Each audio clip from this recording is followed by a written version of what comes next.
Happy Monday, everyone. Late last Friday, President Donald Trump just signed a new executive order aimed at reducing the regulations that slow down home construction and drive up building costs. This move is a part of a broader effort to address the nation's growing housing affordability crisis. The order was just signed one day after the 21st Century Road to Housing Act was passed with a outstanding bipartisan support in the Senate.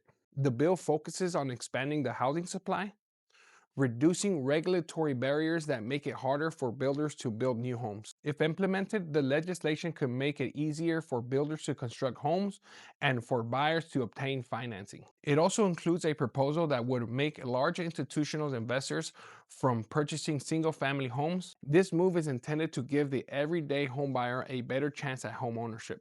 Under the executive order, federal agencies are now being directed to review regulations that may be delaying constructions or increasing the cost of building. This includes permitting requirements, environmental review processes, and certain building standards that critics say that slow down the development of new construction. Officials will also review policies related to manufactured housing, development density, and other regulations that may be limiting housing supply. According to Realtor.com, in 2026, Housing Gap reports that the United States is currently facing a shortage of approximately 4 million homes. Economists report that even though there has been 1.3 million homes that began construction last year, the creation of roughly 1.4 new households mean that demand continued to outpace supply.